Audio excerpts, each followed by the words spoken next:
2:10. Advertencia de nuevo, porque es importante. Un tema del que en España tenemos que sentirnos orgullosos por la cantidad y calidad de trasplantes que se hacen. Mandamos además un gran abrazo tanto a pacientes que están esperándolo como a médicos que con gran maestría hacen estas intervenciones, que ponen nuestro país en primer nivel. Así que por favor, lo digo porque que nadie entienda que nosotros estamos en contra de los trasplantes.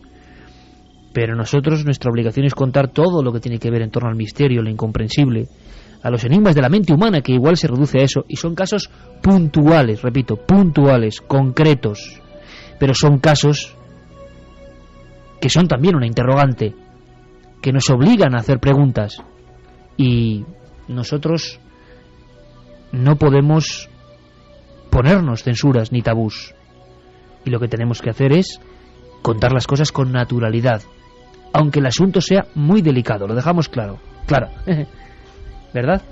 Sí, eso lo claro, dejamos Clara. Claramente, claro. Quede de verdad absolutamente transparente nuestra intención, porque es uno de los asuntos, como decíamos, más extraños, y además, Clara, tú lo comentabas, porque es el inicio de una investigación. Imagino que no hay una prueba contundente que defina que hay una relación exacta entre trasplante, determinado tipo de trasplantes muy puntuales y luego cosas que pasan, sino que algunas personas, quizá con cierta sensibilidad, han tenido luego estas sensaciones. Primero, ¿cómo empiezas a saber de este asunto? Esta semana, luego nos lo contarán Juanja y Santi, precisamente se habla de trasplantes un poco bizarros y extraños, ¿no? Ese hombre que quiere injertarse una cámara dentro del ojo, o otro que quiere, creo, ponerse un pendrive o una salida USB. Sí, ya está puesto. Ya está puesto. Bueno, entonces, de los trasplantes se puede hablar de esa forma casi humorística, que no tiene nada de humor, pero desde luego hay un área oscura, que es ¿qué le pasa a algunas personas? ¿Cómo empezaste con la investigación, Clara? Bueno, pues todo ha empezado porque se me ocurrió la idea de relacionar este tema con otro, que es el tema de la grafología, porque empecé a preparar una novela, y así fue como descubrí que pues no eran casos son casos puntuales, vamos a decirlo así, pero que había algunos cuantos, y que eran los que habían, desde luego, eran muy llamativos, muy sorprendentes y demasiado poco coincidentes en cuanto a que los fenómenos que se manifestaban eran tan fuertes que dices, bueno, pues esto no puede ser una coincidencia, ¿no? Esa es un poco la impresión que... ¿Cuál es el primer caso que te encuentras? ¿Qué dices como investigadora? Y muchos años, ¿no?, acercándote a temas de lo más diverso. Planificando tu investigación dices, caramba, vaya caso. Nos pasa muchas veces, ¿verdad? Un recorte, una página de un suceso que parece olvidado, que al final acaba desapareciendo, ¿no?, entre la marea de datos. Pero tú te quedas con ese suceso, lo extrapolas y dices, aquí hay algo. Pues precisamente fue el caso que se ha mencionado en la introducción, que el de Claire Sylvia, esta bailarina neoyorquina, que tenía una enfermedad muy grave y bueno, se sometió a un doble trasplante de corazón y pulmones, y a raíz de ese trasplante, esta mujer, que tenía un carácter, pues era una bailarina, era muy disciplinada en su dieta, porque esa es una de las cosas que hay que comentar, se experimentan cambios hasta en los gustos, ¿no?, en las comidas, y llevaba una vida muy ordenada en ese sentido. Y bueno, pues después de someterse a un largo calvario, que es el que normalmente llega a todas las personas que van a experimentar un trasplante, ¿no?, durante mucho tiempo en lista de espera, esta mujer se convierte en la primera trasplantada de Nueva Inglaterra y de este tipo de trasplante, ¿no?, de corazón y pulmones. Y bueno, pues desde el mismo instante en que despierta, ya despierta con un vívido sueño en el que ella se veía a sí misma junto a un joven que no conocía absolutamente de nada y que se acercaba a ella, la besaba, y al besarla era como si ella aspirara algo de ese joven, se aspirara su alma, su energía, su esencia. Y en el momento de despertar ella ya tenía conciencia, o sea, lo que ella cuenta en un libro que publicó años después, que se llama Baile de Corazones, de que esta persona que había visto en el sueño era su donante.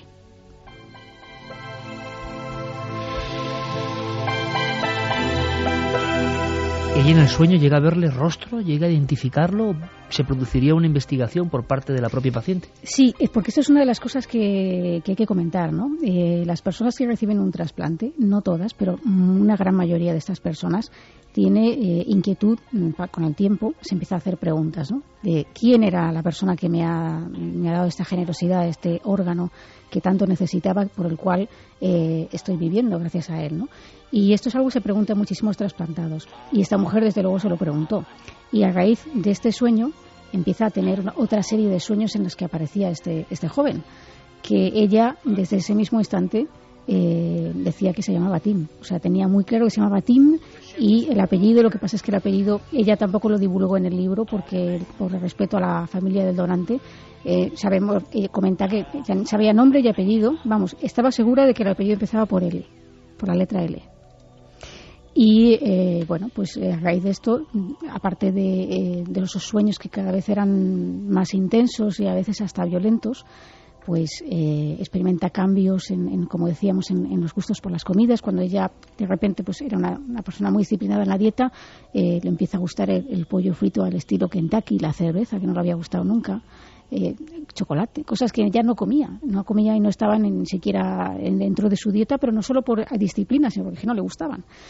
Y entonces, bueno, pues todo esto le sume, digamos, en una crisis de identidad muy profunda, que ella pensaba que era la única. Claro, también es un tema que es un poco tabú, yo creo, y esto conviene decirlo, porque cuando alguien ha recibido un órgano, o en este caso un par de órganos, que van a permitir que tú puedas vivir, no ya digamos una calidad de vida, sino que puedas seguir viviendo, porque esta mujer estaba realmente fatal antes de realizar el trasplante, estaba ya en las últimas.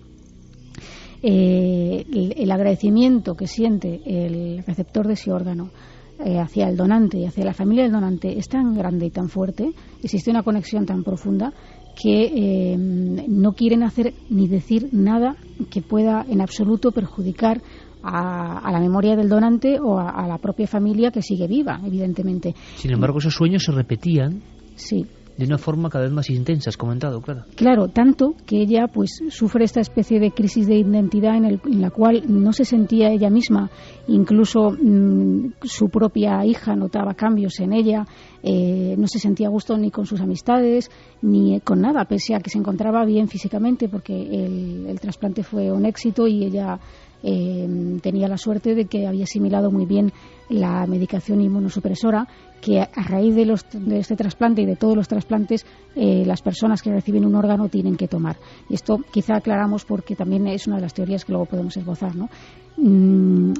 Cuando alguien recibe un órgano que es ajeno a nosotros, externo totalmente, lo que ocurre es que nuestro sistema inmunológico empieza a producir unas defensas para atacar a ese órgano que considera invasor, para intentar expulsar de su cuerpo ese elemento extraño que ha sido introducido, ¿no? Y para paliar todos estos efectos, lo que se hace es que se suministra una medicación inmunosupresora que es muy potente, que debe ser tomada todos los días y que tiene graves efectos secundarios que pueden originar pues desde diabetes, subida de la tensión, propensión a desarrollar un tumor, una serie de cosas que obviamente no son tan importantes cuando hay una vida en juego. Es decir, las personas que se someten a un trasplante saben de este sistema y de lo que va a pasar, de lo que puede pasar, pero lo acatan porque es que no les queda otra, ¿no? Entonces, bueno, pues ella al principio cree que a lo mejor es la medicación que está recibiendo la que puede estarle cambiando de alguna forma, y empieza a acudir a una terapia con grupos de personas que han recibido trasplantes igual que ella, y es cuando descubre que no es la única.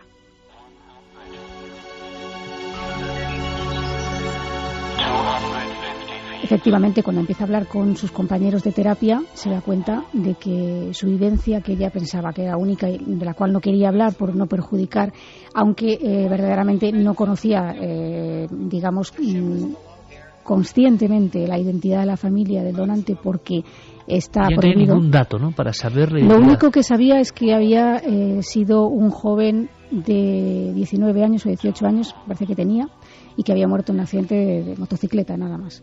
Porque normalmente no se suministra, está prohibido suministrar esta información precisamente para evitar que los receptores se comuniquen con la familia de los donantes, ¿no? Porque tienen ahí un grave hándicap para superar eso, ¿no?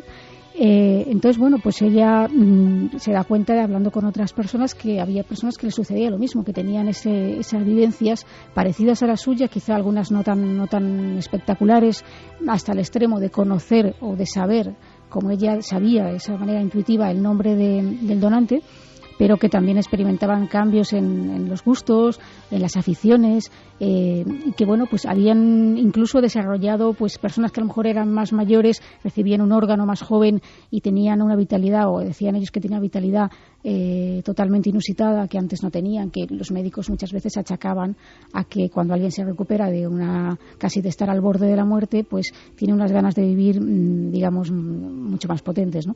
Pero que ellos pues comentaban aficiones, incluso en cambios en el estilo de música, que antes escuchaban de repente música clásica y habían recibido un órgano de alguien joven y de repente les gustaba el hip hop. Son cosas que dices, bueno, son hasta graciosas, ¿no? En cierto sentido, pero que claro, quien las vive lo experimenta como un cambio importante en su vida, en el sentido de que, bueno, pues algo ha cambiado tanto que uno no sabe bien quién es.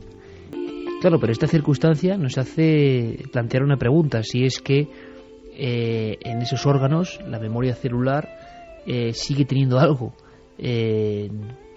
del otro personaje que nos ha donado y que puede realmente fusionarse. Esta historia de esta bailarina que es trasplantada de pulmones y corazón, ahí es nada, llega a publicar un libro, esto es lo que yo no sabía, Clara, llega a publicar un libro contando su historia e indagando, claro, y preocupándose por el fenómeno. Sí, porque ella, a raíz de todo esto, emprende una investigación que, en mi opinión, es una investigación bastante completa, en el sentido de que ella no es científica, y es una persona que se dedica al arte, a bailar, pero su interés por el tema es personal.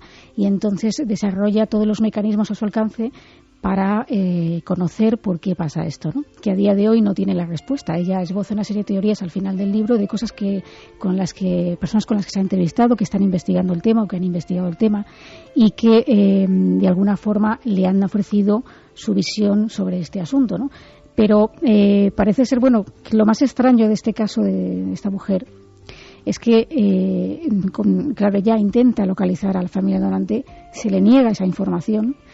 Y ¿cómo llega a conocer a la familia donante y saber que todo esto que ella pensaba era verdad? Que esto es lo más extraño. ¿Cómo llega la confirmación, ¿no? Esto es lo más extraño, Iker, y lo que a los oyentes les va a dejar un poco boquiabiertos, como me quedé yo igual cuando lo conocí, ¿no?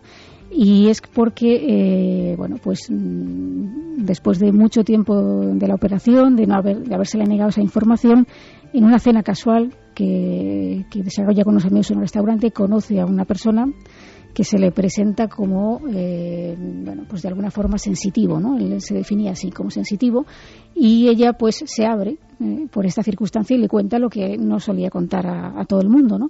Los sueños especialmente que estaba teniendo y la situación que estaba viviendo. Y bueno, pues este hombre le pide el teléfono, se marcha a su casa, el otro se marcha a su casa y al día siguiente le llama por teléfono y le dice: mira, tengo que hablar contigo porque he soñado con la esquela de tu donante.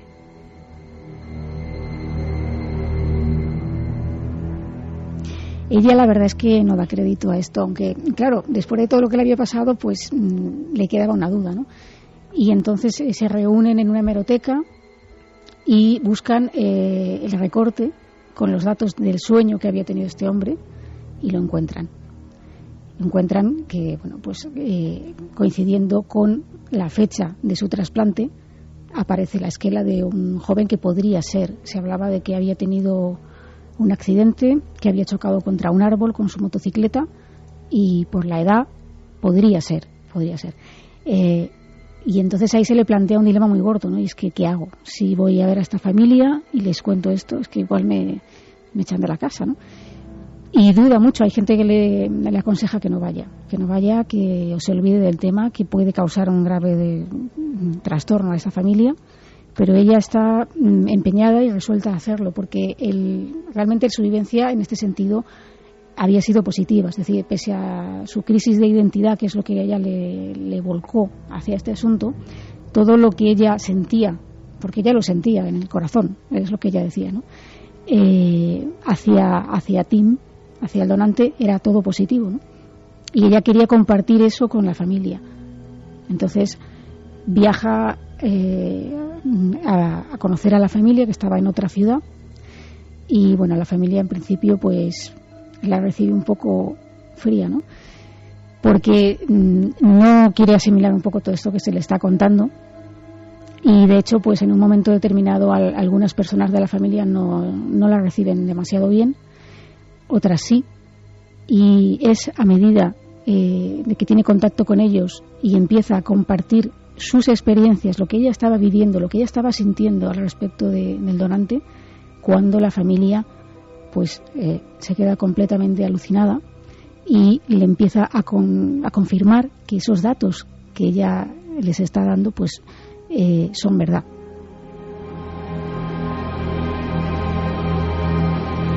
Están Santi, Juanje y Carmen con una cara, no sé cómo estarán los oyentes, pero desde luego la historia es de lo más alucinante que hemos escuchado. La propia persona, la receptora, se pone a investigar. Es un trasplante de un nivel increíble. Me gustaría mucho saber, antes de conocer vuestra opinión, qué dice la gente.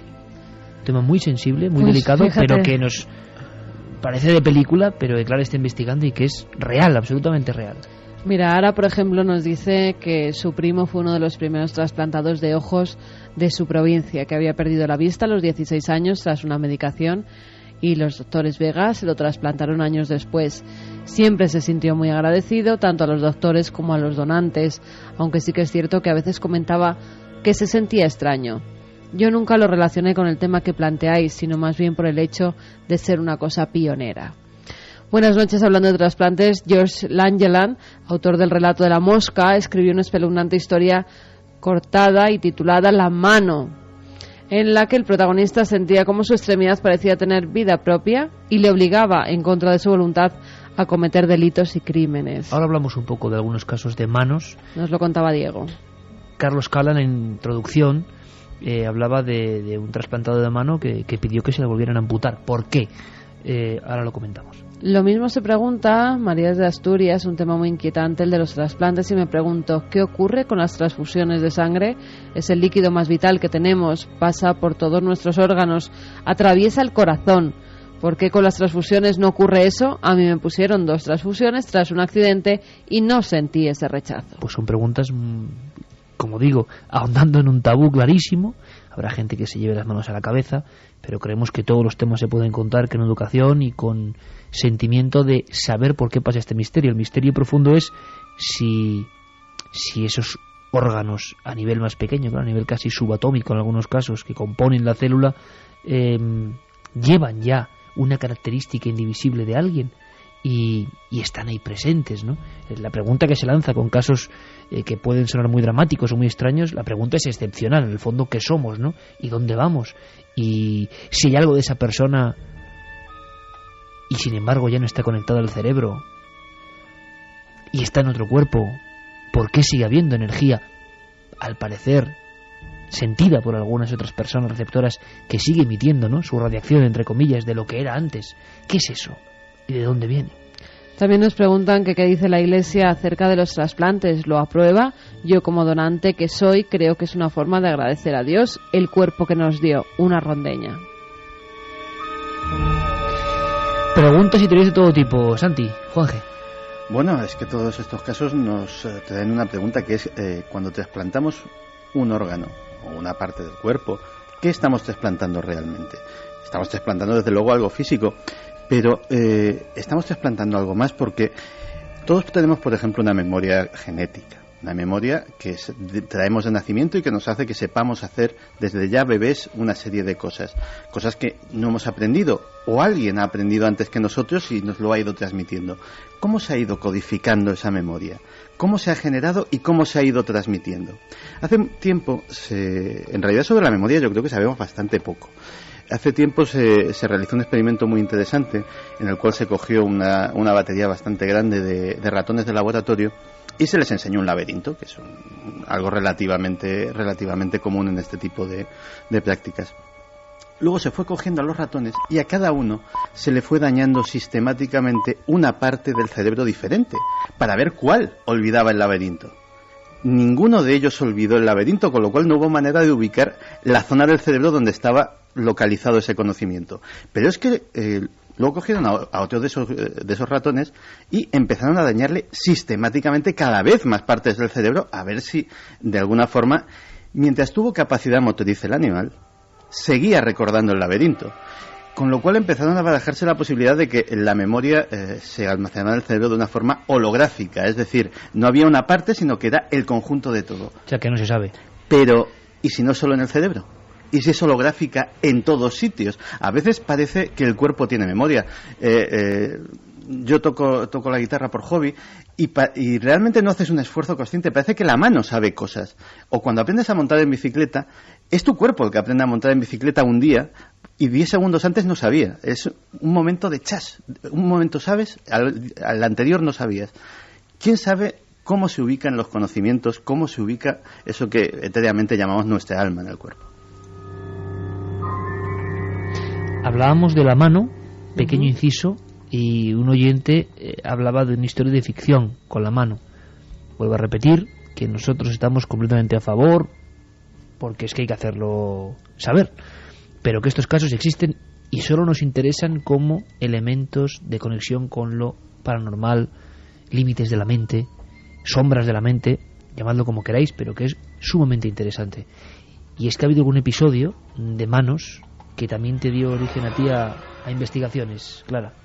Sí. Hemos hablado un poco al principio en la introducción se ha comentado el caso de Klim Hallam, un neozelandés que recibió el primer trasplante unilateral de mano en el año 98 en Lyon.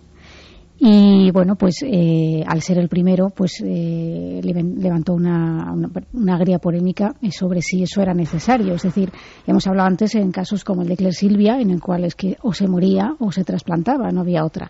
Pero claro, en el caso de un órgano como la mano, en el cual no es necesario para que podamos seguir viviendo, sí es un órgano funcional, pero no necesario para que haya vida, pues los médicos, no toda la comunidad científica estaba de acuerdo con este trasplante, puesto que decían que, claro, la persona tenía que tomar esos inmunosupresores de los que hemos hablado, esa medicación muy potente, que además en este caso no existe una medicación específica para este tipo de trasplante, sino que la persona que se somete a él tiene que firmar un papel que se llama el uso compasivo, que admite o se le ha informado de que esa medicación no ha sido creada específicamente para su caso y que la tiene que tomar sabiendo una serie de riesgos importantes que pueden surgir en el futuro, ¿no? Este hombre pues estaba tan deseoso de realizarse el trasplante, de recuperar su antiguo aspecto, que no le importaron todas estas consideraciones y se sometió al trasplante. Incluso se estuvo preparando bastante tiempo antes del trasplante, estudió inmunología para saber cómo su sistema inmunológico iba a atacar al nuevo órgano, practicaba a tocar el piano y le daba órdenes mentales a la mano fantasma, ¿no?, a la que no existía, la mano derecha. Y bueno, pues en este caso la verdad es que es un poco extraño, porque él no contó desde el principio la verdad de cómo había perdido la mano. Esto es algo que se supo después, los médicos no tenían ni idea de ello. Él dijo que había perdido la mano en un accidente con una sierra mecánica cuando estaba subido a un andamio. Parece ser que la sierra tropezó con un clavo, con algo en la madera, y saltó y le produjo esta imputación, que además tuvo una herida también en el vientre considerable, y que él dice que ni siquiera se enteró de cómo había sido lo de la mano, es decir, que no notaba ni que había perdido una mano, ¿no? Debía ser un dolor tan tremendo que el cerebro bloquea ese dolor, ¿no? Bueno, pues el caso es que este hombre se somete al trasplante y, bueno, pues como decimos, no cuenta la verdad de cómo había perdido esa mano. Y empieza, bueno, pues a hacer los controles de rigor, tiene que hacer una rehabilitación. La operación duró como 12 o 13 horas de quirófano, porque hay que unir tendones, huesos, en fin, es una operación muy complicada, siendo un órgano, como decimos, que además Iker está visible en todo momento, porque en el caso de otro tipo de trasplantes no vemos el corazón, no vemos el hígado, no vemos los pulmones, ni los riñones, etcétera, pero la mano está siempre visible, es imposible de ocultar, y en cada momento vamos a estar viendo esa mano y pensando que esa mano no es nuestra, en cierta forma, ¿no?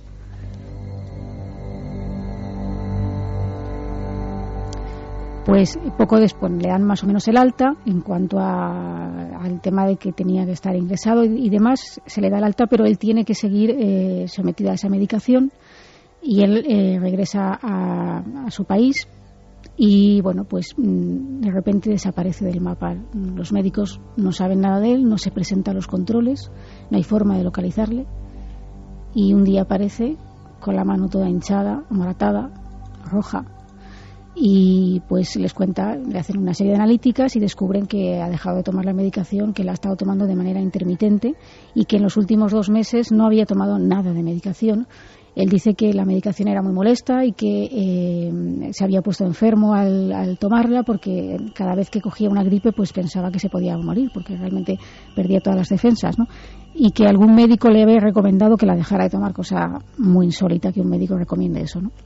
El caso es que él le ofrecen la posibilidad de o continuar con la medicación o de amputarle la mano en ese momento, porque estaba claro que eso iba a ir a peor en caso de dejarlo. Y él se compromete a seguir y tal, pero no sigue. Y además es cuando descubren cómo había perdido la mano. Había perdido la mano en la cárcel. Había estado ingresado en la cárcel por un delito de estafa. Y entonces cuando se empiezan a plantear si el candidato que habían escogido no era ideal, porque además había unos informes psiquiátricos que yo no sé cómo no habían visto antes, la verdad, en los cuales pues... Ese fue el primer trasplantado de mano que dio la vuelta al mundo, su imagen. Sí, efectivamente. Como en esos informes se decía que era una persona bastante inestable, ¿no? Psicológicamente hablando, es decir, que esto es muy importante también, escoger bien al receptor de un órgano, y más de estas características, como decimos, un órgano visible en todo momento, ¿no? Y bueno, pues ya que dice que va a seguir con la medicación, no sigue con la medicación, y llega un momento en el que él mismo pide que por favor le amputen la mano, porque no puede soportar ver la mano más ahí, y porque físicamente también, evidentemente, por el tema de la medicación que no estaba tomando, se producen unas complicaciones físicas importantes. Incluso decía que a veces se levantaba y tenía la mano ardiendo, como si tuviera un hierro incandescente en la mano, y que notaba como un pegote, como si algo que no le pertenecía realmente. Pero los médicos no quisieron amputarle la mano, porque hubo ahí un problema, digamos, político, casi, si me permites aquí un poco hacer política en ese sentido, ¿no? Que los médicos no querían perder un poco este hito en la historia, ni que se convirtiera en una operación frustrada. Pero al final consigue que le amputen la mano en otro hospital en Estados Unidos, después de vender una serie de entrevistas y contar su experiencia, cobrando para poder pagar la intervención.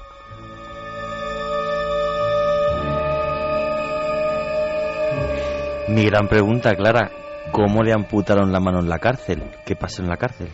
No, lo que él contó era verdad, lo que no había contado es dónde. O sea, realmente él estaba haciendo una serie de trabajos, era un delito menor por el que estaba, no era un gran delito, con lo cual pues había la posibilidad de salir a hacer una serie de trabajos vigilados, y efectivamente perdió la mano de esa manera, pero... En la cárcel. En la cárcel no quiso, se reservó esa información, quizá porque temía que eso echara para atrás el trasplante, ¿no? Primero, 2 cosas claras, ¿no? Cómo se ha metido Clara a fondo en esta historia, en estas historias tan desconocidas, hasta el punto de que teníamos la imagen, como pasa muchas veces, del gran hito médico, dio la vuelta al mundo la imagen, y bueno, esta sociedad, ¿no? Al tercer día ya nadie sabe nada del gran hito, y pueden pasar 1000 cosas y no nos enteramos, y a veces las cosas son de novela del Edgar Allan Poe, vamos, la mano. Más preguntas, Carmen. Pues nos dicen, fíjate, nos hablaban en uno de los mails del síndrome de la mano izquierda. Y nos decía Óscar: buenas noches, amigos de Milenio 3. Hace años, viendo un documental sobre neurología, hablaron de una serie de casos que realmente me pusieron la carne de gallina. Todos eran enfermos de epilepsia y se habían sometido a una cirugía experimental que aislaba los 2 hemisferios del cerebro para tratar de reducir los efectos. Los resultados eran positivos, pero todos empezaron a experimentar algo extraño, y es que sus manos izquierdas actuaban como si tuviesen conciencia propia. Abrían y cerraban cajones, cambiaban las marchas del coche mientras conducían, e incluso un caso en el que un paciente se despertaba en medio de la noche porque estaba siendo estrangulado por su propia mano. La ciencia a veces tiene una cara terrorífica. Bueno, esto será verdad o será leyenda, suena un poco a leyenda, ¿no? Pero claro, ya sabiendo lo que sabemos de algunos casos, ¿quién es segura, no? Pues si te cuento otro que sucedió en China, esto Cuéntame. ya es... Aquí es un caso que el órgano en cuestión era un pene. Cuenta. Se hemos quedado todos como... Y la audiencia, imagínate, ¿ahora cómo vas a dejar de contar? Claro, pues en este caso dramático también, porque había perdido, no se especificaba, no he llegado a descubrir exactamente las causas de cómo había perdido el órgano, pero sí se especificaba que era un problema serio porque impedía también orinar, o sea, es una cosa realmente importante que esta persona recibiera este tipo de trasplante. Y bueno, pues la intervención fue bien, todo desde el punto de vista físico fue bien, pero 15 días después el hombre, este hombre chino, y su mujer acudieron porque pidieron que se le amputara el pene por rechazo psicológico, Iker, tanto de la mujer como del propio hombre. No podían... No podían asimilar eso. Madre mía, claro, es que hay unas barreras que imagínate, claro, que es que ha habido gente que por accidentes ha tenido que tener operaciones que nos pueden parecer, pero que son realidades. Madre mía. Por cierto que ha habido una noticia de última hora, como siempre, que podemos pensar que es leyenda, y luego de leyenda nada, ¿no? Es cierto, Santi Juanje, lo del hombre que quiere ponerse una cámara. Primero, yo no sé cómo puede funcionar una cámara acoplada al tejido humano, es que no lo entiendo. Resulta que es que el hombre, efectivamente, le falta un ojo. Entonces, en ese ojo de cristal, es un señor belga, tengo por aquí dentro del ojo de cristal ponerse una cámara. Robespierre se llama. Efectivamente. Entonces, es dentro de ese ojo de cristal hacer una microcámara en la que él pueda pues hacer un documental. La verdad que la temática del documental es curiosa porque siendo algo tan pionero la temática la veo un poco absurda, que es ver hasta qué punto se puede espiar a la gente metiéndose una microcámara en un ojo, pero claro, es que a él no le falta, precisamente que le falta el ojo, o sea, la temática del documental me parece absurda, pero sí va en torno y en cuestión a una cosa que se da mucho y cada vez más en los reportajes y los formatos de los reportajes, y es que la gente más que ver las cosas bonitas y preciosas, le gusta meterse en la piel del reportero, del que está allí. En este caso, y todos los formatos de televisión que van en este sentido son los que mejor funcionan, en este sentido este hombre sí que sería el máximo pionero, ya que por desgracia la visión sería la cámara. Claro, es que su misma visión sería la cámara, que es a lo que se tiende en los formatos de reportajes. Y claro, el tema es qué va a hacer con esa innovación tecnológica. Ojalá a nivel temático sea tan brillante como la idea que tiene, porque ya que el pobre tiene ese defecto, me parece genial que sea la idea. Fijaos que es la primera idea que nos parecería imposible de casi cyborgs, ¿no? Mitad humano, mitad robot. Otro ejemplo que nos sonaría imposible hace 10 años. Alguien, Santi, en un dedo, un terminal USB. Pues sí, pero esto no es broma. No es broma, parece... Y bueno, empezó yo creo que como una broma. Un caballero finlandés que tuvo un desgraciado accidente de motocicleta en que un reno, un venado, un animal de estos... Un ciervo. De estos que hay por allí por Finlandia. Se le cruzó por el camino, tuvo una mala caída, un mal accidente de moto y perdió un dedo. Y cuando estaba hablando de su rehabilitación con el doctor, yo creo que este medio hombrona le dijo, bueno, pues tú que eres informático, pues yo creo que si te ponemos una memoria USB ahí, pues ya le sacas una utilidad. Y este dijo, vale. Pero ¿cómo puede ir? Es que no puedo acabar de entenderlo. En la prótesis. Claro, una prótesis biónica así y tal, y luego... Y llevaron a cabo la operación. A mí de esta noticia lo único que me choca es que ya puestos a reemplazar un dedo solo ha puesto una de 2 gigas, que las hay de mucha más capacidad. Pues sí, pues la verdad que se va a quedar obsoleto, pero lo podrá cambiar.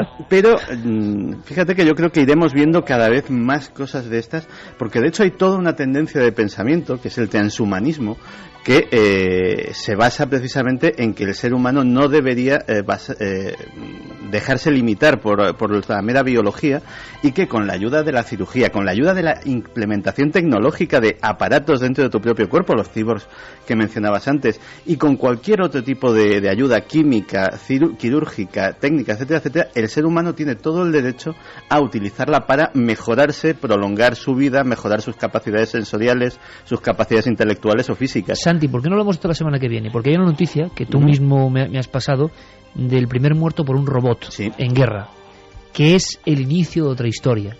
Podemos hablar de ese término terrible que venía del antiguo checoslovaco, creo, robota, esclavo, ¿no? Sí. Y que vamos a hablar de robots la semana que viene también, ¿te parece? Capek se llamaba el que inventó el término. Karel Capek. Me acabo de acordar. Pues la semana que viene vamos a hablar de eso, porque las máquinas, desde luego, ya están aquí. Claro, nos trae una información impresionante. Claro, te voy a invitar a que te quedes, o te voy a hacer una pregunta más sobre este último tema, polémico y de verdad sobrecogedor en muchos aspectos, pero es el cine japonés. Yo decía antes película antigua, bueno, antigua que tiene 4 o 5 años, ¿no? Ya es antigua. El Ojo, que fue una de las primeras que dejó al mundo entero extasiado de terror, porque alguien al que le trasplantaban un ojo empezaba a ver visiones como si fuera el muerto. Y eso causó una serie de tremendas reacciones, ¿no? A muchos niveles. Ahora me contestas, Clara, ¿ha habido un caso parecido? ¿Ha habido gente que ha notado, aparte de ese primer caso espectacular, estas sensaciones de tocar casi el más allá con un nuevo órgano? Así nos lo contaba el cine. Primero, deberías saber bien cuál es la ética médica en lo que respecta a los trasplantes de órganos. Segundo, me es imposible conocer la identidad del donante de córnea. ¿Qué sombras negras? ¿Cambias una córnea y ve fantasmas? ¿De verdad crees eso? ¿Y si te digo que sí? Entonces dejémoslo ya. Pero, tío... Creo que te has enamorado de tu paciente. Diga. Doctor, es usted. No tiene problemas. Puede venir ahora mismo.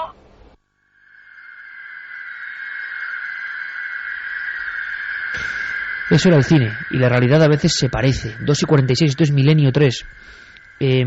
Por cierto, 7640, palabra clave de Milenio, con esos 3 libros y el tarot del Necronomicon, extrañísimo y recién salido de la imprenta, con esas tarjetas, ilustraciones terroríficas. Por cierto que mañana también, en Cuarto Milenio, Carmen nos trae una historia de esas. A mí me ha impresionado, A mí me ha impresionado conocer la historia, y sé que mañana vamos a tener documentación en vídeo de aquel niño escocés, lo contamos, que parece que recordaba perfectamente una vida anterior, con pelos y señales. La pregunta es si ha habido esos casos en esta panoplia de historias extrañas que estás investigando ahora mismo, Clara, y que te agradezco además que nos cuentes, con los trasplantes, porque parece que algo dentro cambia, casi siempre para bien, pero a veces parece que la percepción también se amplía, o pasan cosas muy raras. ¿Hay casos de este tipo que catalogarías como de lo más extraño?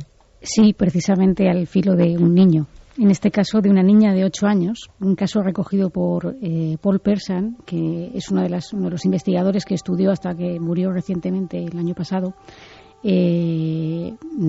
todo el tema relacionado con la memoria celular y con ese tipo de casos, y en una convención de psiquiatras y psicólogos que se desarrollaba en Houston, una psiquiatra, asistente entre el público, después de terminar la intervención de Paul Persson, se dirigió al auditorio y contó un caso que ella misma había estudiado. Una niña de 8 años había recibido un corazón de otra niña que había sido asesinada con 10 años y, pues de repente la niña empieza a tener sueños con su donante, la niña de 8 años, y que no sabía absolutamente nada, ni que está condicionada de nada. Y ella dice que recuerda en el sueño, sabe cómo se ha producido el suceso, sabe que han disparado a esa otra niña de 10 años, sabe cómo era el asesino, sabe cómo se produjo el crimen, las ropas que llevaba, dónde se produjo, dónde ocultó pruebas, y la madre, pues completamente aterrorizada, lleva a la niña a esta psiquiatra. El psiquiatra al principio no da crédito, pero a medida que va desgranando detalles muy precisos, se queda tan impresionada que deciden acudir a la policía. Y ella cuenta en esta convención que a raíz de ir a la policía, el caso se reabre, se investiga y se detiene al asesino. Y esto ocurrió hace poco. Pues esto ocurrió hace unos años en esta convención, exactamente no sé el año, porque lo que sí comento es que en muchos de esos casos, algunos hemos dado nombres y apellidos, pero hay otros que conocemos el caso, pero no conocemos muchos detalles porque las personas lo han contado, pero de manera anónima, si no, no lo hubieran contado. Impresionante es poco, seguiremos andando en todo esto, Clara, y desde luego que, como te conocemos bien, seguro que todas estas indagaciones al final son un fruto inquietante, pero a la vez informativamente con un gran peso, y que va a enseñarnos otro mundo, que es lo que hacemos entre todos desde hace muchos años, ¿no? Pero quiero que te quedes, Clara, al menos para conocer un poco esta historia que viene a continuación, que nos lleva a Venecia. Luego Nacho, en la tercera hora, nos contará una historia de un extraño cráneo que ha aparecido con invocaciones satánicas de hace muchos miles de años, que ha dejado a los investigadores y arqueólogos alucinados. Es un cráneo con ciertas manufacturas y que tiene que ver con lo diabólico en el mundo judaico. Pero ha habido otro cráneo que nos ha llamado mucho la atención y que esta semana ha salido a la luz, se ha desenterrado en una fosa común, en Venecia, ni más ni menos. Hace poco estábamos allí. De nuevo Joan Solés, que ha estado pluriempleado para Milenio esta semana. Joan Solés tenía los últimos datos, y ahora comentamos más. Vampiros, sí, como tantas cosas, leyendas, ¿no? Pero entonces, ¿por qué este cráneo ha aparecido así? Buenas noches. El cadáver de la mujer del siglo XVI con el ladrillo encajado entre las mandíbulas ha sido hallado en una fosa común del Lachareto Nuovo, una isla de la laguna que fue hospital cementerio de Venecia en tiempos de las grandes epidemias que azotaron media Europa hasta el siglo XVII. En aquella época se atribuía la propagación de la peste negra, por ejemplo, a vampiros, muertos vivientes, comedores de mortajas, como demostrarían los cuerpos revueltos en sus tumbas que a menudo hallaban los sepultureros. En realidad, la mayoría eran seres humanos que, considerados muertos, habían sido enterrados vivos o resultado de la descomposición de cadáveres que por entonces no se comprendía todavía. En cualquier caso, leyendas antiguas explicaban el fenómeno como acción de vampiros, que el poder político, en ese caso la Inquisición en el mundo cristiano, se encargó de perseguir. Conocemos todo ello por la amplia documentación de los inquisidores que reflejaban en sus actas detalles macabros y descripciones muy precisas de los procesos post-mortem. La mujer supuestamente vampiro hallada en Venecia no sería más que una víctima de estas persecuciones en vida o de conjura en la muerte. La importancia de su hallazgo, sin embargo, radica en la reconstrucción por primera vez del ritual de exorcismo del vampirismo y ayuda, sin duda, en el estudio de la leyenda de los vampiros. Mejor lecho sonoro imposible. ¿Qué sabemos más de esta especie de profanación ritual en Venecia, ni más ni menos? Siglo XVI. Pues fíjate, sabíamos que en el siglo XVI a estos supuestos vampiros los temían mucho porque al parecer abrían las fosas comunes que había en Venecia para echar a más cadáveres que habían perecido por la peste, porque esto eran víctimas de la peste, que estaba además diezmando la ciudad de Venecia. Y lo que se sabe es que esos enterradores en muchas ocasiones encontraban cadáveres con los vientres hinchados, con los sudarios a veces como comidos. Les llamaban incluso no vampiros, sino devoradores de sudarios, porque parecía que los propios muertos se comían sus propias mortajas. Cadáveres masticadores, decía José Luis Cardero, el antropólogo. Pues lo que pasaba era todo que eran fenómenos de la hinchazón, de la putrefacción, y ellos lo identificaban con fenómenos vampíricos, con fenómenos que llevaban a pensar que por las noches esos cadáveres se levantaban, que como tenían sangre por la boca, por las fosas nasales y con todo el vientre hinchado también de manera sangrienta, pues pensaban que se alimentaban verdaderamente de sangre, pero lo que era en realidad era putrefacción. Y se sabe que a esta mujer sí que la metieron el ladrillo en la boca para que no comiera o no pudiera sorber nada más de esa supuesta sangre que sorbía por las noches. Se sabe que fue después de muerta y que además le rompieron varios dientes al introducirle ese gran ladrillo en la boca. Juanje, tú que has estado siguiendo la pista del misterioso Lajos Gula, esto nos lleva casi de Italia a Rumanía, ¿eh? Sí, es lo que yo he leído la misma noticia de Carmen y hay cosas en las que no estoy de acuerdo. O sea, realmente, como siempre. Carmen. O sea, es que tú y yo no podemos estar de acuerdo nunca en la vida. Quiero leer un informe que se escribió en 1755 por el médico de cámara de la emperatriz María Teresa de Austria, y dice así, literal, en 1755: la ceremonia que se llevaba a efecto estaba dirigida por el Guadalaj, o sea, por el juez del lugar, hombre generalmente muy experto en vampirismo. Se clavaba un palo aguzado en el pecho del vampiro hasta atravesarle de parte a parte. Después se le cortaba la cabeza, se quemaban los restos y las cenizas eran arrojadas a una fosa o a una corriente de agua. Interesante, pero esto era Rumanía. Esto era el mejor médico de Holanda, Gerard... Holanda. No, esto era en Rumanía. El mejor médico de Holanda, Gerard van Swieten, contratado para reformar la Universidad de Medicina de todo el Imperio Austrohúngaro, que ante una serie de casos que escandalizan a la población, tiene que enviar a 2 médicos si él viajara a Transilvania, y una de sus conclusiones en este informe, y leo literalmente: el vampirismo se adquiere fácilmente. Esto lo que estoy leyendo se leyó en Belgrado, en la universidad, en el siglo XVIII. El vampirismo se adquiere fácilmente y es contagioso como la roña. Sostienen los entendidos que un cadáver de vampiro infecta en breve tiempo a todos los cuerpos enterrados en el mismo cementerio, si no se destruye enseguida el primero. Y además comenta 2 cosas que lo voy a decir muy rápidamente. Los extraordinarios hechos observados pueden resumirse en 2 puntos principales. El mejor médico del Imperio Austrohúngaro: que los cadáveres de estos magos póstumos o vampiros no se corrompen, sino que se conservan enteros y sin rigidez. Punto número 2, que tales vampiros inquietan y atacan a los vivos mediante apariciones, estrangulaciones, ruidos y absorciones de sangre. ¿Pero se sabe si la cabeza estaba sola o no se sabe? No.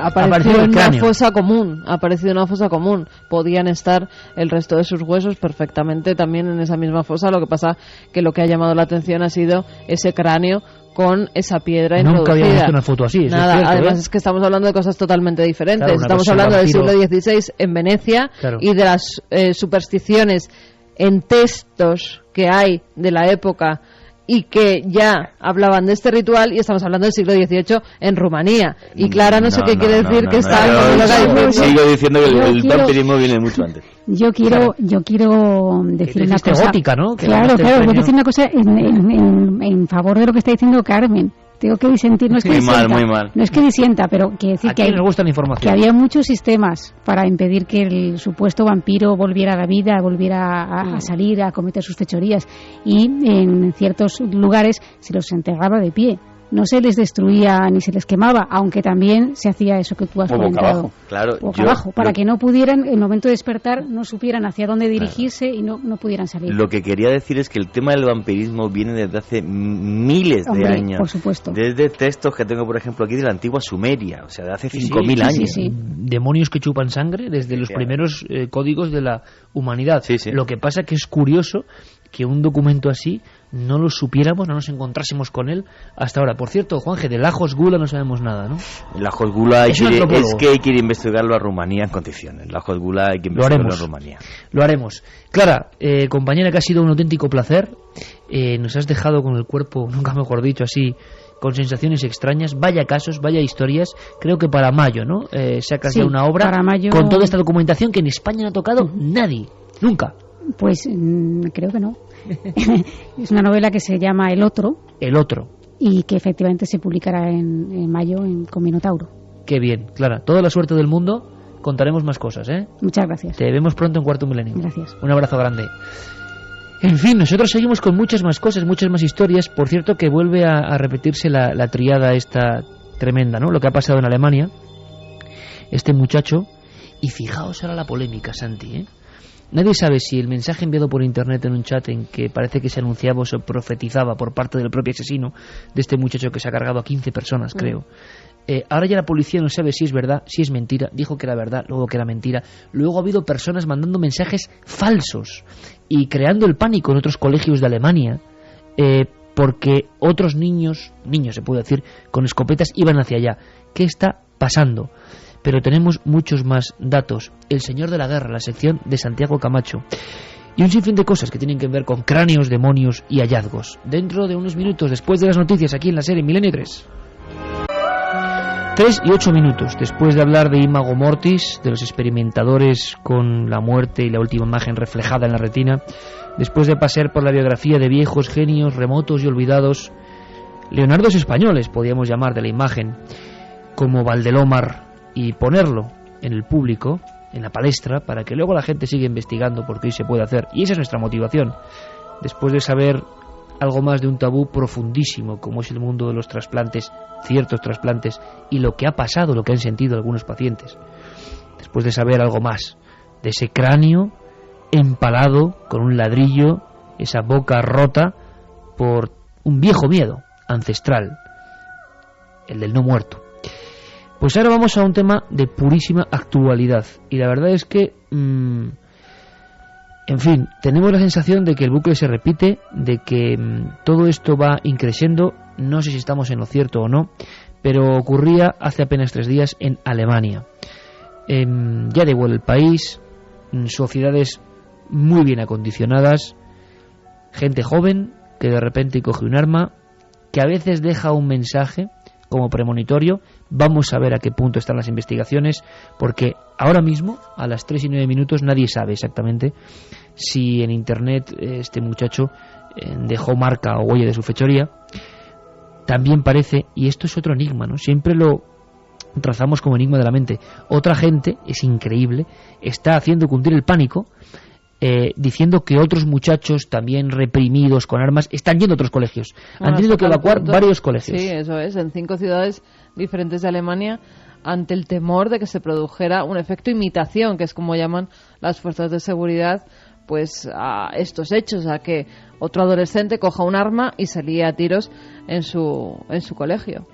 Bueno, vamos a conectar, esto es una especie de resumen que ha hecho nuestro compañero Fermín sobre las últimas crónicas de Carmen Vela, nuestra corresponsal en Alemania de la cadena SER, que ha estado allí siguiendo todos los datos, pero esta historia, como digo, no es nueva. ¿Cuándo empezaron estas historias? ¿Cuál fue la primera? Santi tiene los datos y vamos a conocer mucho más con otro invitado de excepción. De momento, ¿qué ha pasado? ¿Qué se sabe a esta misma hora de la terrible matanza de ese muchacho que, al parecer, dicen algunos, anunció incluso en un chat lo que iba a hacer? Tim Kretschmer, el joven de 17 años que mató a 16 personas esta mañana, empleó una de las 15 armas con licencia que poseía su padre, al que investiga ahora la Fiscalía. De las 15 armas legales que poseía el padre, 14 estaban bajo llave en una caja fuerte, como prescribe la ley, y una de ellas fuera accesible como una gran cantidad de munición. Heribert Reich, ministro del Interior de Baden-Württemberg, ha declarado también que las cerca de 100 proyectiles que llevaba el muchacho hacen pensar que su plan muy calculado era causar un baño de sangre aún mayor y que solo la rápida intervención de las autoridades evitó algo peor. Tim Kretschmer había dejado su afición por el ping-pong para sentarse horas ante el ordenador con juegos violentos y películas de terror. 7 horas antes de cometer el crimen masivo anunció en un chat de internet sus intenciones. Otro joven de 17 años como él escuchó la advertencia de Tim, pero no la tomó en serio en su momento. Solo después de la masacre informó a la policía. Mierda, tío, ya no puedo más. Todos se ríen de mí. Nadie reconoce mi potencial. Lo digo en serio, tío. Tengo armas aquí. Mañana iré temprano a mi antiguo colegio y acabaré con todos. Acordaos bien del nombre del lugar. Winnenden. Tim cumplió su palabra tras haber extraído una de las pistolas que su padre poseía. La policía supone que conocía la clave de la caja fuerte, pues se apoderó también de abundante munición. En total disparó 112 balas. Tenía 100 más. Las autoridades han reconocido el error y siguen investigando en el entorno del joven que mató a 15 personas el miércoles. No se descarta que el mensaje en el que se anunciaba la masacre pudiera haberse escrito desde un portátil sin identificar, o, como parece más probable, fue algún otro internauta, seguramente a posteriori, para confundir a la policía y a la opinión pública. En el mensaje inicialmente atribuido al muchacho y leído por el ministro del Interior de Baden-Württemberg, Heribert Reich, en una rueda de prensa, el autor afirmaba tener armas y estar dispuesto a ir a su antiguo colegio para acabar con todos. 2 días después de la matanza de Winnenden, los internautas que lanzan falsas amenazas mantienen en jaque a la policía alemana. El viernes tuvo que ser cerrado un colegio en el suroeste tras una misiva en un chat de internet sobre planes de una acción violenta, y algo parecido pasó en otros institutos que interrumpieron las clases ante amenazas diversas. Pero la justicia alemana no admite bromas. Hasta 3 años de cárcel prevén las leyes para los extorsionadores de este tipo. Mientras tanto, prosiguen las investigaciones para esclarecer el origen del mensaje difundido por Internet en el que presuntamente Tim Kretschmer anunciaba la masacre del colegio que pensaba perpetrar. Aunque todo apunta a que se trató de una falsificación, no se descarta que el adolescente lo lanzara desde un ordenador distinto al que la policía ha confiscado en su habitación.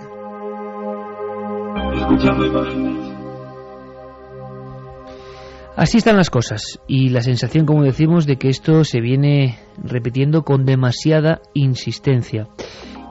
Casos muy recientes, quizá el más tremendo, el de Virginia Tech, 32 muertos, 17 heridos, un 16 de abril, hace menos de 2 años, del 2007. Yo lanzaría también, además, la pregunta a nuestra audiencia, mucha audiencia joven que sabe de videojuegos, porque se está hablando de nuevo del poder de los videojuegos violentos o extremadamente violentos, y se les está culpando un poco de estas acciones. Así que si conocéis estos juegos, si creéis que sí o que no, me gustaría mucho sondear vuestra opinión. 7640 palabra clave milenio o milenio3 @cadenaser.com. ¿Por qué es importante? Porque quiero saberlo. Carlos Largo ha hecho una lista de esos videojuegos que están ahora, nunca mejor dicho, en el punto de mira. Por cierto, antes de presentar a nuestro invitado, que estuvo en la misma noche de la masacre de Virginia, en el lugar de los hechos, Juan Gómez Jurado, aunque sea a nivel breve, Santi, tú me decías, hay un dato sobre porque todo el mundo piensa que esto es muy reciente. Hay un dato sobre la primera matanza de este tipo, que no sé si tiene nombre criminológico, sí, esta forma de actuar, pero hay una primera. Se llaman asesinatos en masa. En la criminología, un asesinato de masas tiene que ser de más de 4 víctimas y no haber un móvil lógico, como puede ser el lucro, la venganza, etcétera, etcétera. La primera vez que sucede esto en la época moderna es en un verano que en la historia criminológica norteamericana se ha recordado como probablemente el más negro de su historia. Es el verano de 1966. El 14 de julio, Richard Speck era una persona aparentemente normal hasta ese momento. A los 19 años entró en la casa de un tatuador y tenía ganas de hacerse un tatuaje. Era un jovencito rebelde, le gustaba el rock and roll, este tipo de cosas, pero no tenía una idea clara de qué tatuarse en el brazo. Y el tatuador le dio una sugerencia. Dijo, nacido para traer el infierno. Y dijo, eso puede estar bien, puede ser algo molón. Y se hizo el tatuaje, pero a partir de ese momento empezó a obsesionarse con ese mensaje. Lo miraba, se lo repetía, y un día decidió que él sí que estaba nacido para traer el infierno. Ese 14 de julio del 66 se coló en una residencia de enfermeras y metódicamente, una a una, fue estrangulando y apuñalando a 8 jóvenes enfermeras, jóvenes estudiantes de enfermería, mejor dicho, que fallecieron, y aquello conmocionó a la opinión pública estadounidense. Curiosamente fue el tatuaje lo que una de las supervivientes pudo identificar, y así fue como se le capturó. Se libró de la silla eléctrica porque justo en ese momento el estado de Illinois abolió la pena de muerte, y murió en prisión a mediados de la época de los 90.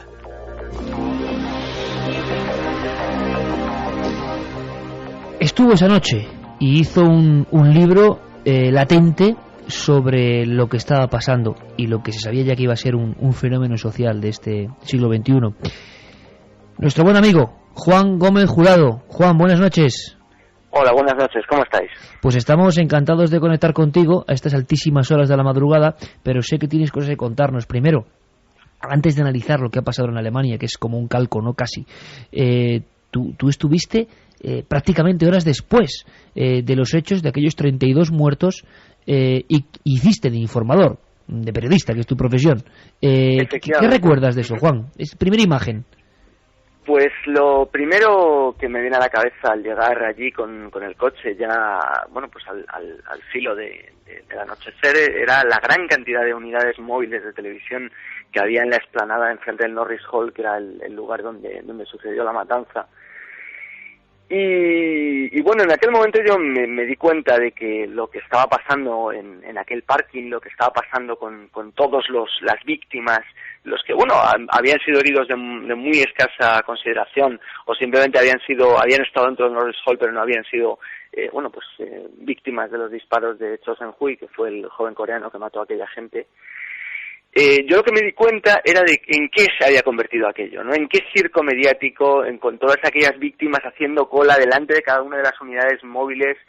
Estamos hablando, bueno, pues de la CNN, la Fox, la NBC, las grandes cadenas de televisión de informativos mundiales. Y bueno, pues cómo aquello, de alguna forma, a través de aquellas gigantescas antenas, iba a repetirse en los impactos en las retinas de muchísimas personas y a posteriori en los de aquellas personas que luego lo iban a perpetrar a su vez, ¿no? Porque hay una cosa, Iker, en este tipo de crímenes, que es lo extremadamente contagiosos que son. Contagiosos.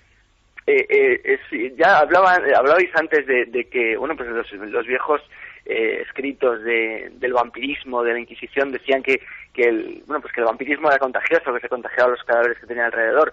Evidentemente, eso no sabemos hasta qué punto será cierto, pero lo que sí que sabemos es que esto sí lo es.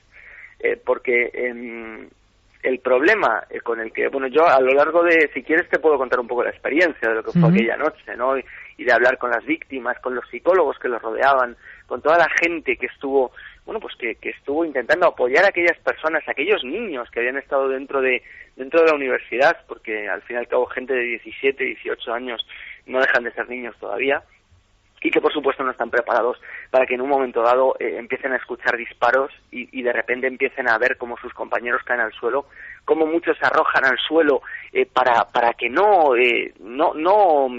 presentar blanco o incluso hacerse los muertos en el suelo, ¿no?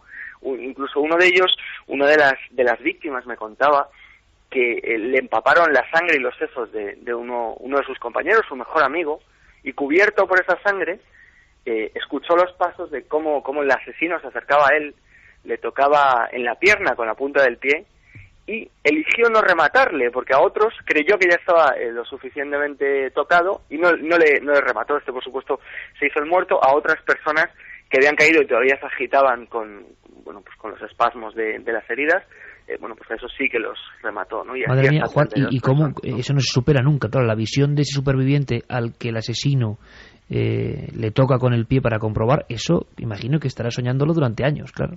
Bueno, yo te diré que sin haber estado dentro de aquella escuela a las 11 de la mañana, que fue cuando ocurrió todo, sino 8 horas después en el exterior, todavía sueño con ello, ¿no? ¿Tú? ¿Te ocurre a ti?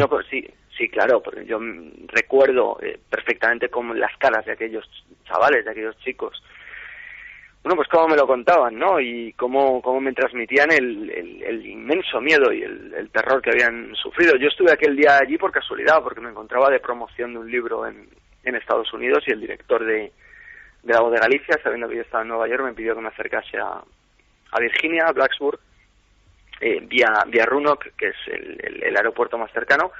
Y bueno, pues a las pocas horas yo ya estaba allí como un periodista más.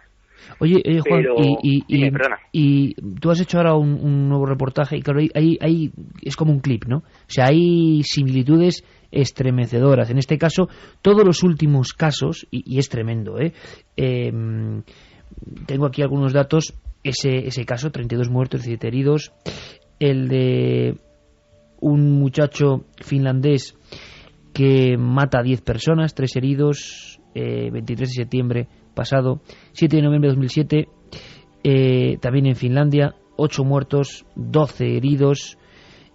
Todos anunciaban lo que iba a ocurrir y todos eran individuos, personas. Hay quien dice que habían sufrido cierto, entre comillas, acoso, marginación, risas por parte de los más integrados en el grupo y que los consideraban como bichos raros. Eso es una dinámica que se repite, tal y como has podido comprobar. Bueno, vamos a ver, yo permanecí allí 5 días, que fue el margen que me permitió la editorial americana en aquel momento para poder hacer eso, para poder permanecer allí. Bueno, entonces hablé con muchísimos psicólogos criminalistas del FBI, uno de ellos incluso luego acabó convirtiéndose en un buen amigo, y estas personas, pues me contaban cómo eran sus experiencias con las víctimas, ¿no? Porque aparte son un grupo muy cerrado, porque se van desplazando cuando ocurren estos hechos, ¿no? Que además ellos saben que cíclicamente se van a producir cada X meses, y concretamente marzo y abril son los meses más terribles del año. De hecho, marzo y abril. Que efectivamente fue el 16 de abril, un lunes 16 de abril, cuando ocurrió lo de Virginia. Y bueno, pues aquí tenemos el triste hecho que ha ocurrido en Alabama también hace muy pocos días, y este otro de Alemania, ¿no? Son momentos que en concreto para los escolares son momentos de muchísimo estrés, son momentos en los que han arrastrado, bueno, pues todo el terror del invierno, todo el estrés del invierno, que para las personas con depresión es horrible. Y bueno, casi empezando por el principio, te diré que las conclusiones a las que llegan los psicólogos es que estos procesos psicológicos que llevan a un chico de 15, 16, 17 años a coger un día la pistola y marcharse a su colegio, no es y empezar a pegar tiros, no es una cosa de un día, no es una cosa de una semana ni de un mes, es una cosa de muchísimos años. Que se va alargando, ¿no? Exactamente, y además que no solo se va alargando de manera oculta, sino que se va alargando, pues como me decía Karen Hefner a mí una tarde allí en Virginia Tech, decía, este chico llevaba avisándolo durante 6, 7, tal vez 8 años. Y eso lo verás. Y efectivamente, con el paso del tiempo, cuando los expedientes van saliendo a la luz, se va viendo como es una cosa que era totalmente anunciada, pero que nadie se había fijado. La sociedad norteamericana y en gran medida la occidental tiende a los jóvenes no prestarles demasiada atención, ¿no? El adolescente vive un poquito en un mundo un poco separado de sus padres, intenta aislarse, intenta desarrollar su propia personalidad, y a veces no se le presta la suficiente atención, ¿no? Como es el caso, de todos estos chicos. Y aparte, ellos saben que van a ser los primeros muertos, y de hecho quieren morir, quieren llamar la atención y cambiar algo de sus vidas, hacer una transformación a través de esa consecución del mayor daño posible, ¿no? Incluso quieren conseguir un récord con ello, ¿no? Un récord. Lo curioso, Juan, es esa sensación de pasar a la posteridad, de dejar su mensaje en YouTube. Nos parece que estamos ante un fenómeno nuevo o potenciado. Vamos a hacer una cosa, pidiendo la participación de los amigos oyentes de Milenio 3, porque creo que tienen algo que opinar y seguro que tienen una especie como de instinto para saber por qué se está repitiendo esto. Una pequeña lista o cuestión. Carlos Largo, buenas noches. Buenas noches, Iker. Yo te pedía, como se está hablando ahora mucho, porque se está hablando de que este muchacho era adicto, se ha dicho así, de estar encerrado durante días, y ahora opinamos, con ciertos videojuegos. Uno en concreto, ¿no, Carlos? Pues sí, fíjate, han aparecido varios titulares en prensa y revistas especializadas en videojuegos que decían lo siguiente: el tiroteador alemán era un jugador de Counter-Strike, así lo afirman las fuentes de que trabajaban en el caso. Parece ser que Tim, en este caso, era un jugador muy aficionado a este tipo de juegos, en este caso al Counter-Strike, que es un juego muy conocido, tiene ya 10 años de existencia, de hecho.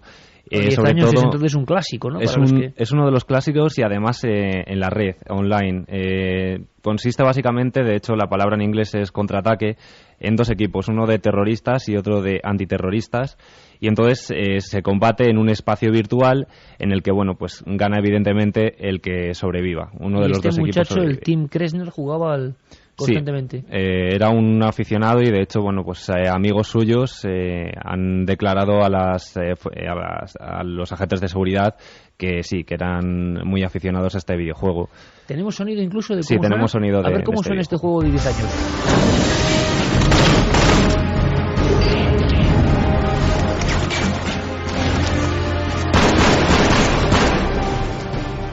Claro, disparos es el mensaje básico, ¿no? Sí, disparos por doquier.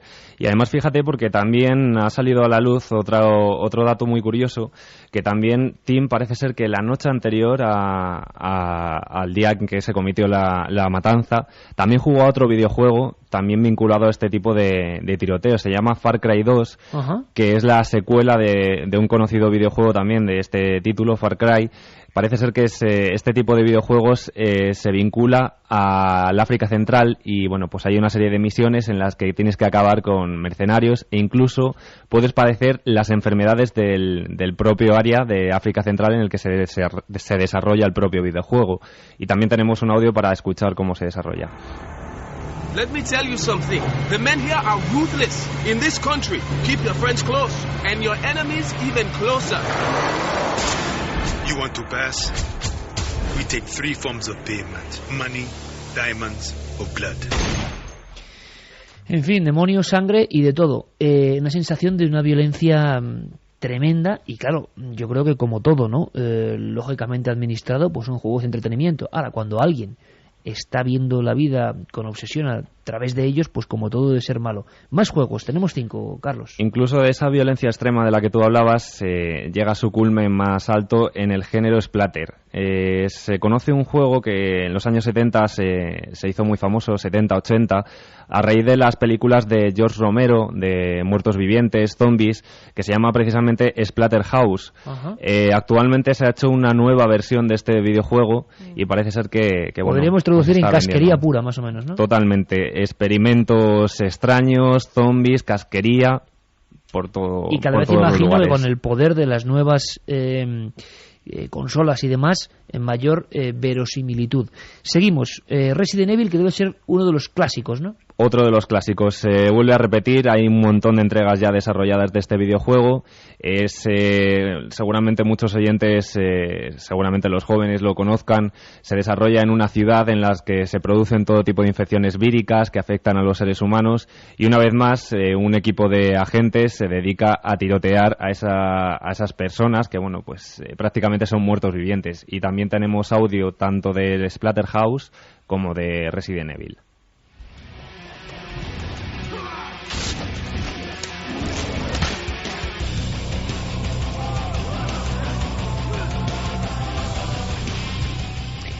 Música muy concreta, excitante y casquería y bueno, con rotura de ligamentos, fibras y demás que se oye rápidamente. Y tenemos un último, ¿no? Un último que también es otro de los clásicos. De hecho, provocó una gran polémica en su tiempo, en los años 90, que es el Carmageddon. Es un conocido videojuego en el que bueno, pues se trata de destrozar coches y no solo eso, sino lo más complicado de todo este asunto y que causó tanto revuelo fue que te daban una mayor puntuación cuantas más personas atropellabas. Este fue muy polémico y fue uno de los que abrió, digamos, la veda de los videojuegos violentos. Aunque hay que recordar, yo me acuerdo siendo niño, que mis dibujos preferidos eran Mazinger Z, ahora un capote a la nostalgia, y ya en su día Televisión Española creo que dejó de emitir algunos capítulos por considerarlos ultraviolentos. Claro, ver Mazinger Z ahora es un cuento de niños, ¿no? La pregunta es hasta qué punto estamos creando una generación. Los videojuegos es de lo pocos, si no tengo mal entendido, Santi, que se salva de la crisis, que se ha convertido en un negocio más boyante que el cine, pero que es verdad que un porcentaje importante son juegos ultraviolentos. ¿Hasta qué punto tendrá conexión eso con estos casos? Vamos a ver, efectivamente la industria del videojuego a día de hoy factura más, no ya que el cine, factura más que el cine y la música combinados. Si cogemos, pero hay una pequeña reflexión estadística que me gustaría hacer a raíz de lo que ha comentado Carlos. Precisamente por eso, si cogemos la lista que ha comentado Carlos, estaríamos hablando, grosso modo, de 50, 60 o posiblemente 70 millones de copias vendidas, 70 millones de usuarios. Entre ellos yo mismo, por ejemplo. Si un porcentaje modesto, un 0,01 de esos usuarios estuviera impelido a hacer algo, tendríamos un índice de bajas similar al de una batalla de la Segunda Guerra Mundial, incidentes de estos, varios todos los días, y entonces sí, podríamos hablar de un problema. Cuando estamos hablando de que algo que utilizan 50, 60, 70 millones de personas provoca un caso, vamos a suponer, cada mes, establecer una casuística causa-efecto entre una cosa y otra me parece como poco arriesgadito. Interesante. Juan, ¿estás de acuerdo con tus estudios, lo que te has metido a fondo investigando casi en carne propia, ¿no? Este tipo de crímenes en masa? Es casi lo primero a lo que un psicólogo acude cuando está tratando con este tipo de personas. Te diré también, Iker, que hay un gran problema a la hora de estudiar a los asesinos en masa, a los asesinos en escuelas infantiles y en universidades, y es que ellos son siempre una víctima, siempre. O sea, los 5 últimos casos que hemos tenido en el plazo de 2 años, todos han acabado con el asesino pegándose un tiro en la cabeza antes de que lo alcance la policía, ¿no? Lo cual dificulta mucho el hacer un análisis psicológico de estas personas, porque no puedes tratar con ellos directamente, no puedes diseccionar su mente, no puedes ver dónde estaban los problemas. Entonces tienes que ver en la historia que les ha rodeado. Entonces, lo primero a lo que acude cualquier investigador es a saber cuáles serán sus fuentes de entretenimiento. Pero claro, aquí tenemos evidentemente, prohibir los juegos violentos sería como prohibir los cuchillos de cocina, es decir, cada uno tiene que saber cómo utilizar las cosas de manera responsable. Para cualquier persona, yo que también soy un usuario de videojuegos y que he jugado al Counter-Strike incontables horas, sé que esos son píxeles y que cuando termino de jugar el juego vuelvo al mundo real y son personas, ¿no? ¿Qué problema o qué ocurre, según los psicólogos, en las mentes de las personas perturbadas, de estos niños que tienen un problema de reconocimiento de las otras personas, de reconocimiento de dónde termina su propia realidad? Ocurre que empiezan a ver, cuando juegan estos videojuegos, a las personas como objetivos. Entonces, se produce un distanciamiento entre el mundo real y ese videojuego que acaba fusionando las dos cosas, ¿no? Pero eso no es una consecuencia de jugar muchas horas a un videojuego, eso es una consecuencia de que su problema se ha canalizado hacia esa vía. Es decir, es como el agua que siempre fluye hacia el punto más bajo. Bueno, pues que en este caso el problema ha fluido hacia la mejor forma que han tenido ellos de canalizar la violencia. Carmen, ¿qué opina la gente? Pues vamos con algunos mensajes como el de Gonzalo de Sevilla, que nos dice que Armagedón se retiró la versión en la que se atropellaba humanos y se sustituyeron por zombies. Hay juegos que no son para niños, los responsables son los padres. Existe el MPEG, que hace que los juegos queden exentos de responsabilidad, nos dice Javier desde Granada. Soy José de Madrid. Los gamers ya estamos hartos de que se criminalice a los juegos violentos. Lo único importante es que no los jueguen menores. Conozco algún juego más que violento, solo por poner algún ejemplo, el Gears of War o el Killzone. Los he jugado y te dejan groggy, nos dice otro amigo. Raúl desde Gran Canaria, lo considero una estupidez. Todo está en la cabeza. Nada tiene por qué ir más allá del juego si no se está mal de la cabeza. El problema no son los videojuegos, es la educación y el control paterno. Tienen edad recomendada, obliguemos a cumplir dicha edad, nos dice David Sinclair. El problema es el acceso a las armas en personas inestables, no en los juegos, música. En Columbine culparon hasta a Marilyn Manson, nos dice Ana. Tengo 20 años, me gustan los juegos de tiros, nunca se me ocurriría coger una pistola y matar a gente. Los juegos no matan a nadie, sino las mentes enfermizas. Lo que está claro es que de inmediato un montón de gente se ha puesto a opinar porque claro, el éxito de los videojuegos es que la gente los juega, ¿no? Y claro, mucha gente ve que están tocándole algo que no tienen ningún problema en compartir con la vida cotidiana y no mezclarlo. Una cosa nada más, ahora me das tu opinión, Juanje. Doctor Cabrera, una frase casi lapidaria, la opinión de un forense que está examinando estos casos, nos puede sorprender. Bueno, una vez más, se juntan los factores de siempre. Disponibilidad de armas, una sociedad permisiva y tolerante, un padre rico y ausente, una madre que no está en casa, un chaval tímido, introvertido y enfadado con la vida porque cree que es un genio y nadie le hace caso, tratamiento psicológico ininterrumpido. ¿Y cuál es el resultado de todo eso? Rencor, odio, frustración, y cojo una pistola y mato a todos los que se me ponen por delante. Es un patrón calcao que ha sucedido, sucedió y volverá a suceder otra vez. ¿De acuerdo, Juanje? Totalmente de acuerdo. Es que lo que yo quería comentar, o sea, no podemos satanizar los videojuegos violentos, porque el tema es la mente humana que lo maneja. Es más, hay muchísimos psicólogos. No es que recomienden los videojuegos violentos, pero sí que recomiendan los videojuegos a los niños, por ejemplo, antes de que se chupen 5 horas de televisión, ya que el videojuego tiene una parte interactiva y hay muchísimos videojuegos que son educativos o simplemente de recreo. Entonces el tema es lo que ha hecho el doctor Cabrera, o sea, explicar en unas pocas palabras lo que es una psicopatología. Le hace mucho más daño a un niño tener un padre rico y ausente y con una pistola en un cajón que el niño vea videojuegos todos los días violentos. Y es así de sencillo. Lo que pasa es que le echamos la culpa a los videojuegos porque es mucho más fácil que decir, señores, ¿en qué sociedad estamos creando a nuestros hijos? Que les veo una vez a la semana y no sé si es mi hijo o si es un extraño. En fin, Juan, ¿tú crees que estamos ante un momento delicado y que casos como este que tú investigaste, de la masacre de Virginia, con el mismo patrón prácticamente, ¿no? Mensaje por internet, sea apócrifo o no, una especie de última llamada de atención, ¿van a seguir produciéndose? No, estoy absolutamente convencido. De hecho, a mí me preocupa que a menos de 2 minutos en coche de mi casa hay un campo de tiro donde, bueno, pues donde hay mucha gente que lleva a los niños los fines de semana. Y bueno, todos esos padres pues les enseñan a sus hijos a disparar con armas del 22. Aquí supuestamente hemos considerado siempre que el calibre 22, que es el reglamentario en el tiro olímpico, no tenía mayor problema, porque efectivamente es muy difícil matar a una persona con una pistola del calibre 22. Pero bueno, os recuerdo cómo Matt Saari, un chaval finlandés, en el año 2007 acabó con 10 personas en su escuela de esa manera, ¿no? Bien es cierto que tuvo que darle a cada uno más de un disparo y a muchos de ellos incluso hasta 20 disparos para matarlos, pero es perfectamente capaz, y cuando tú eres la única persona que entra con una pistola en un sitio, puedes disparar todas las veces que quieras, evidentemente, ¿no?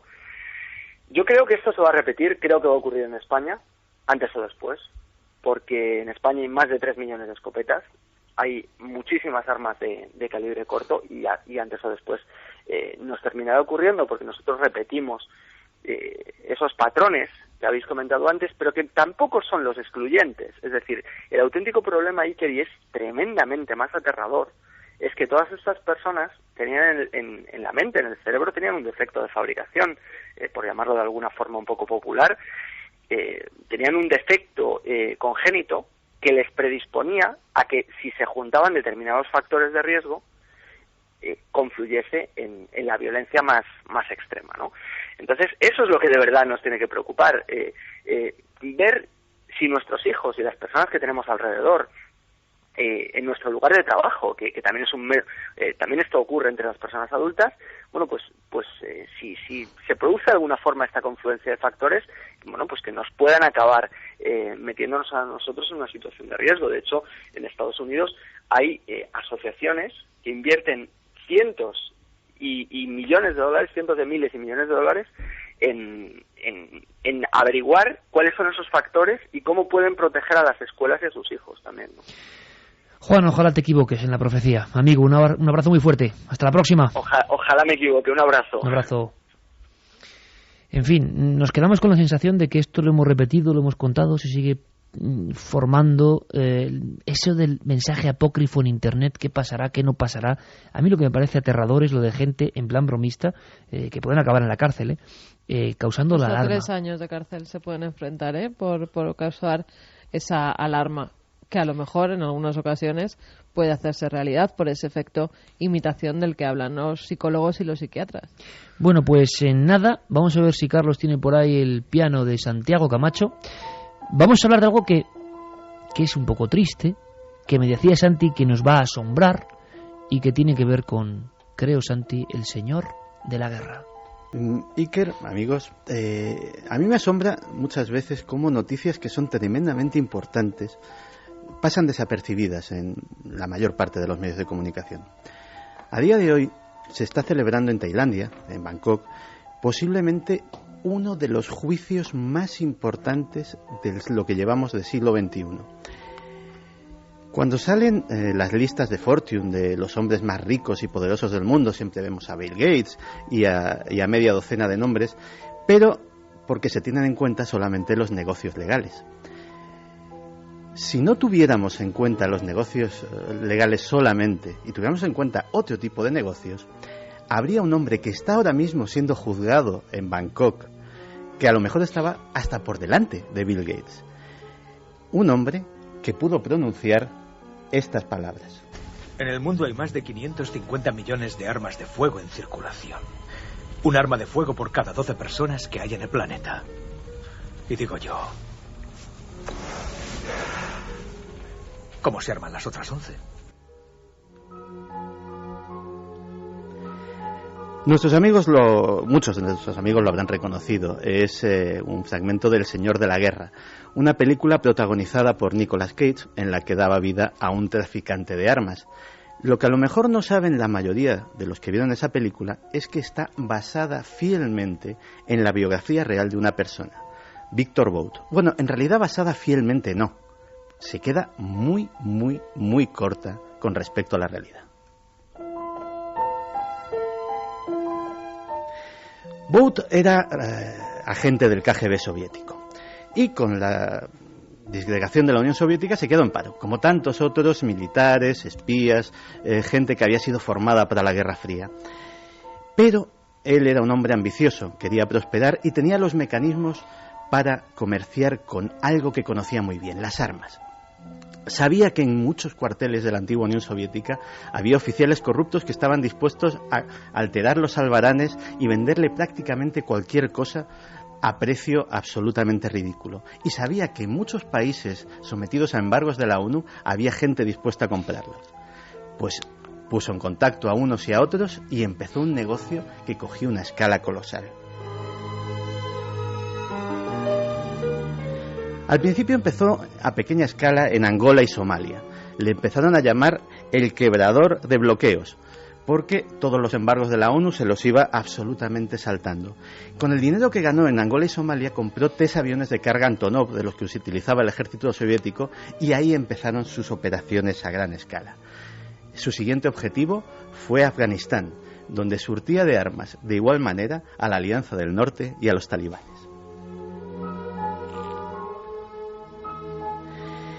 Con el tiempo, la fortuna que fue ganando Bout en Afganistán, fortuna que venía en buena medida del dinero, del tráfico de opio con el que se surtían tanto la Alianza del Norte como los talibanes, le llevó a crear un imperio, y esos 3 modestos aviones Antonov se convirtieron en 60.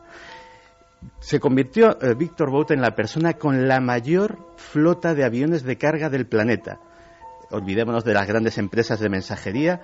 Él modestamente decía: yo soy un cartero, yo pongo cualquier cosa en cualquier sitio. De hecho, aprovechaba, y cuando llevaba armas a un país, el avión volvía cargado con gladiolos, con carne, con pescado, y así hacía un negocio legal por otro ilegal.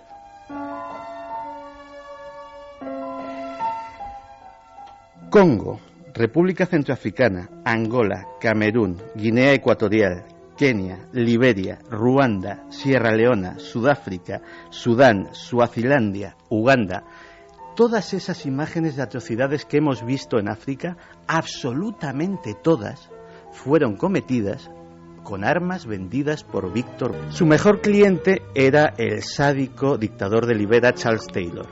A Taylor ya no le vendió como a los demás Kalashnikovs, lanzagranadas. A Taylor le vendió blindados, helicópteros, antiaéreos, todo ello obtenido de manera ilegal y vendido con unos beneficios que se cobraban en sangre. Pero claro, te prometí que te iba a asombrar. Esto de por sí es asombroso, pero si examinamos mejor la lista de Bout, vemos que también hay incluidos gobiernos, digámoslo así, legales. La ONU, el gobierno estadounidense, la OTAN.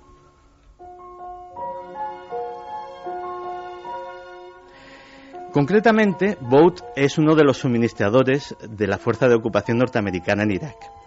A la OTAN la surte en Afganistán y a la ONU la surtía en Sudán.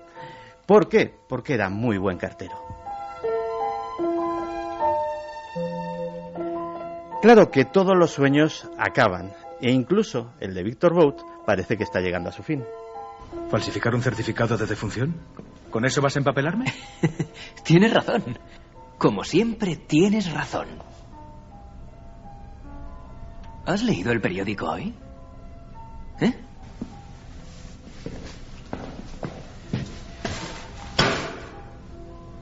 ¿Falsificación de documentos? ¿Empresas fantasma con una contabilidad minuciosa? No hay caudillo, tirano, dictador o déspota en el mundo con el que tú no hayas tratado. Ha sido tu mujer trofeo, la que nos ha llevado hasta el premio. No ha sido la mujer de Víctor Bout, pero ha sido una historia digna de una película de espías. El 1 de marzo del pasado 2008 fue abatido uno de los líderes de las FARC, Raúl Reyes. El ejército colombiano se hizo con una cantidad importante de archivos informáticos que fue desgranando, y en ellos aparecía en todos Víctor Bout y una cita en Bangkok, en la cual le estaban esperando los agentes de la Interpol. Ahora se está tramitando su extradición a los Estados Unidos. Él lo niega absolutamente todo, dice que es un empresario de los transportes absolutamente legal y decente, y mucho me temo que a lo mejor se libre también de esta.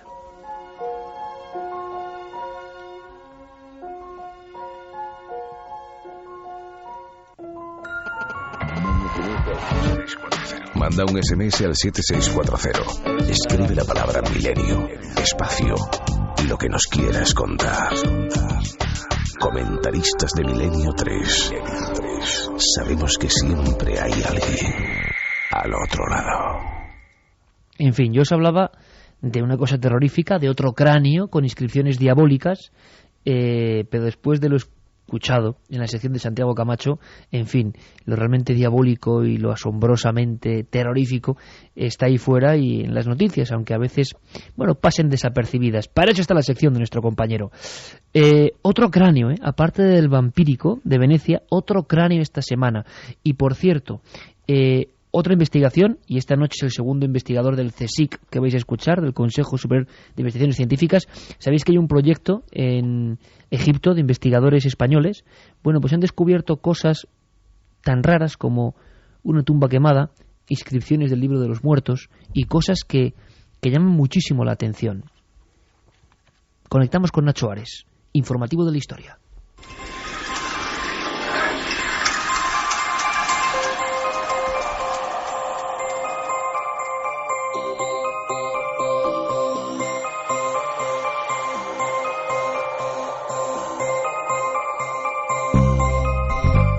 Las excavaciones del equipo español en la tumba de Yehuti, en la orilla oeste del Luxor, Egipto, han dado una nueva sorpresa después de acabar la séptima campaña.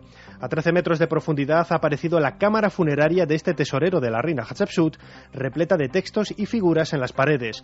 Nos lo cuenta el director del proyecto, José Manuel Galán, egiptólogo e investigador del CSIC. Las paredes y el techo, más que pintadas, digamos, con escenas, lo que están es escritas como si fuera un gran papiro con pasajes del Libro de los Muertos que supuestamente van a ayudar al difunto, a Yehuti, a acceder al paraíso y a tener una vida plena, eterna en el más allá, ¿no? Cada órgano de su cuerpo se le asigna una divinidad para que le proteja, o otro pasaje, por ejemplo, es una fórmula mágica a través de la cual Yehuti se va a convertir en golondrina y va a poder superar una de las pruebas a la que tiene que enfrentarse para vivir en el paraíso, etcétera.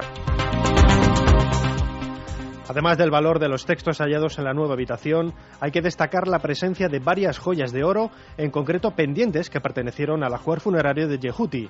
El resto del tesoro apareció destrozado en la misma habitación. La labor de CSI es un poco complicada porque a la parte más profunda del pozo han accedido varias veces, repetidas veces, no solo una vez, y han revuelto todo. Lo que sí parece cierto es que alguien entra en la cámara de Yehuti y la quema, su ataúd fue quemado, su momia fue quemada, parte de su ajuar fue roto en pedazos. ¿Por qué o en qué circunstancias? Eso es muy difícil de saber. Podemos seguir el proyecto Yehuti con el apoyo de la Fundación Caja Madrid en la página web www.excavacionegipto.com.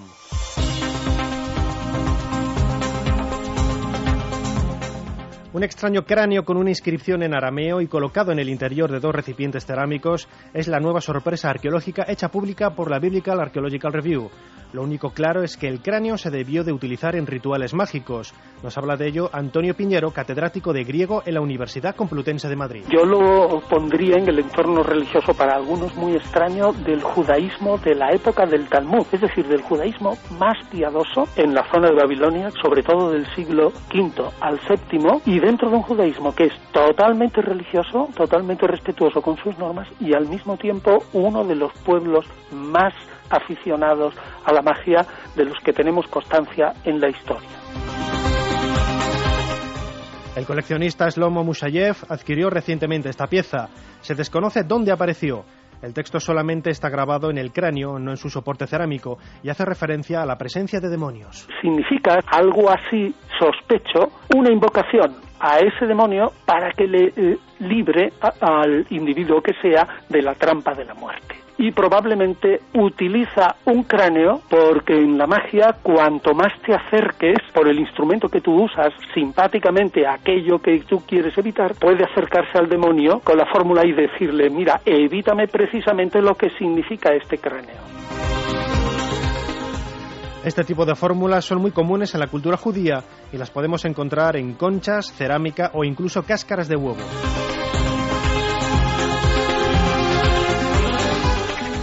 El arqueólogo estadounidense Richard Hazen ha descubierto un friso con imágenes del año 300 a.C. en El Mirador, uno de los lugares más importantes del mundo maya mexicano y que por desgracia menos se conoce. Cada nuevo descubrimiento retrasa la cronología del yacimiento, convirtiéndolo en la clave de esta misteriosa cultura mesoamericana.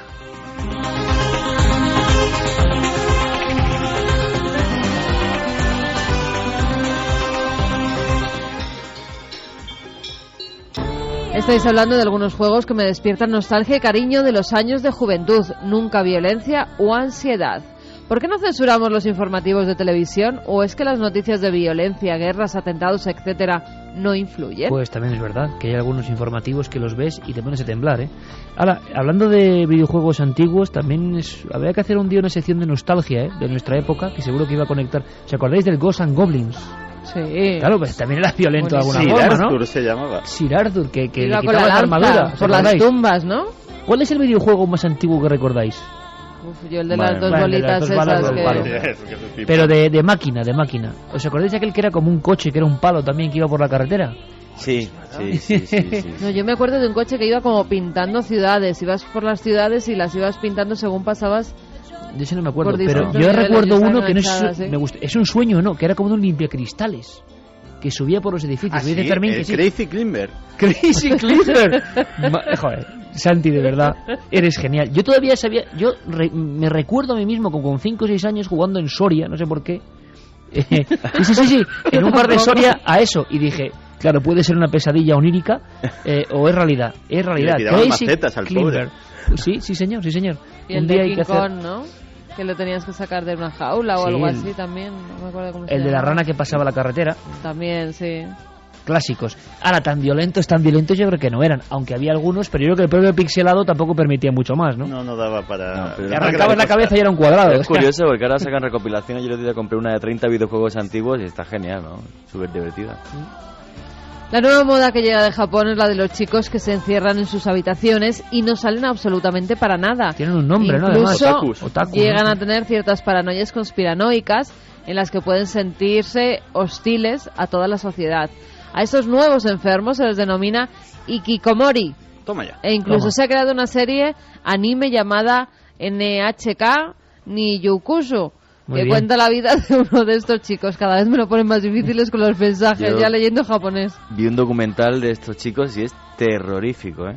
Terrorífico. Cómo se encierran, lo compran, lo hacen todo por internet. En la sociedad más desarrollada y con más medios, quizás. Del mundo, sí. Y los padres ni siquiera apenas pueden hablar con ellos. Es algo terrible, terrorífico. Pero bueno, quitándole la tarjeta, tendrán que salir a comer, ¿no? Japón es una sociedad en la que el sentido del deber que se inculca a la gente es tan opresivo desde la infancia que a veces la reacción es igualmente violenta en caso contrario y renuncia absolutamente a cualquier obligación. Vamos con más. Juego a rol en PC y en vivo desde los 12 años y jamás mataría por un juego, ni yo ni mis amigos, porque ante todo estos juegos violentos crean precisamente todo lo contrario, el rechazo a la violencia.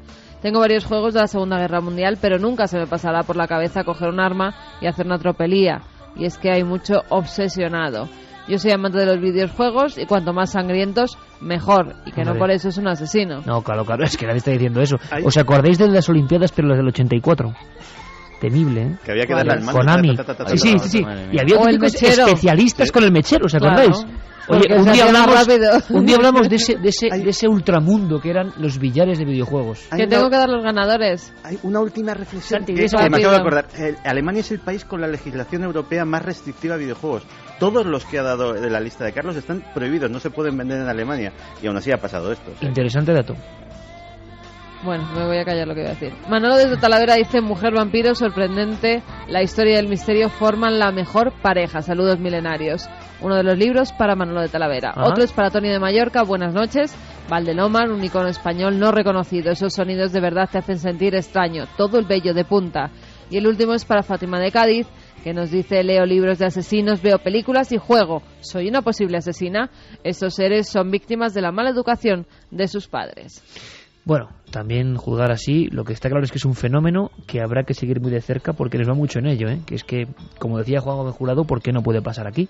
Ya la globalización trae también estas cosas. Esperemos Porque equivocarnos. no están permitidas las armas, por ejemplo. Bueno, sí, pero no dicen que no las haya. Te digo una cosa, yo he hecho deportes de contacto toda mi vida y no me considero una persona violenta. ¿Cómo que no? No. No. Es broma, Juanje. Te conocemos de toda la vida. Bueno, chicos, Fermín, Carlos Ródenas, gracias. Santi, muchas gracias a vos. Mañana nos vemos. Un abrazo muy fuerte. Juanje, como siempre. Un abrazo, Iker. Mañana nos vemos, Que mañana nos vemos en Cuarto El Milenio. caso de ese niño escocés me tiene a mí tremendo, las imágenes de impresionante. cuando llegan al sitio donde en otra vida pudo que vivir. Pues, bueno, un niño bastante. escocés de 6 años, Mañana lo vemos en Cuarto Milenio. Un abrazo, feliz semana, amigos.